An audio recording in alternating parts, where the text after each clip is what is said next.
இப்போ நம்ம கோழியோட கால் வந்து எப்படி செய்கிறதுன்றதை இந்த வீடியோவில் வந்து பார்க்க போகிறோம். அதுக்கு நான் வந்து கோழிக்கால் வந்து வாங்கி க்ளீன் பண்ணி வச்சுருக்கேன்.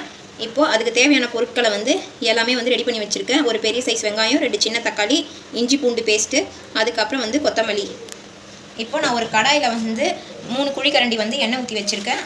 அதில் நம்ம வந்து கொஞ்சோண்டு வந்து சோம்பு, அதுக்கப்புறம் பட்டை லவங்கம் வந்து ஆட் பண்ணிக்கலாம்.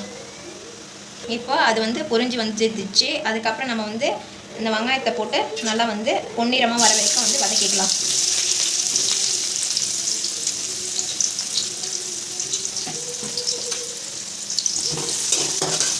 இப்போ பாருங்கள், நம்ம போட்ட வெங்காயம் நல்லா பொன்னிறமாக வதங்கிடுச்சு. இப்போ நான் வந்து அந்த தக்காளியை வந்து ஆட் பண்ணிக்கிறேன். தக்காளியை சேர்த்துட்டு இதையும் வந்து நம்ம நல்லா வதக்கிக்கலாம்.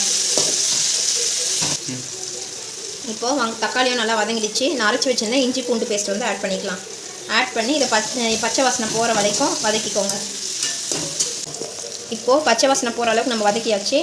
இப்போ நான் வந்து 3 டேபிள் ஸ்பூன் வந்து மிளகாத்தூள் வந்து ஆட் பண்ணிக்கிறேன். அதுக்கப்புறம் சிக்கன் மசாலா வந்து 1 டேபிள் ஸ்பூன் வந்து ஆட் பண்ணிக்கலாம். நம்ம ஆட் பண்ணி இதையும் நல்லா பச்சை வாசனை போகிற அளவுக்கு வதக்கிக்கோங்க. வதக்கிட்டு தீயாமல் இருக்கிறதுக்காக நம்ம கொஞ்சம் லைட்டாக தண்ணி ஊற்றிக்கலாம். இப்போ தேவையான அளவுக்கு வந்து உப்பு சேர்த்துக்கோங்க. உப்பு சேர்த்து நல்லா கலந்து விட்டுக்கோங்க.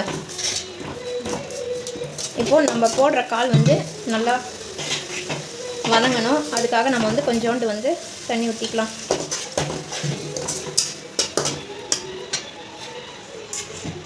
இப்போ இது எல்லாமே நல்லா வந்து இதுவாகிடுச்சு. இப்போ நம்ம இந்த காலை வந்து சேர்த்துக்கலாம்.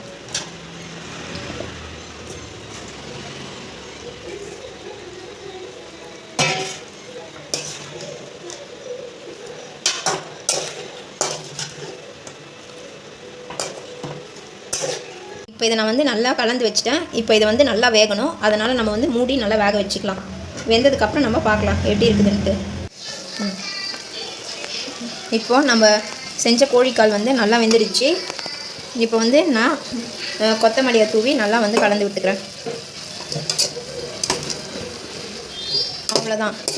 கோழிக்காலை வந்து நீங்களும் உங்கள் வீட்டில் வந்து ட்ரை பண்ணி பாருங்கள்.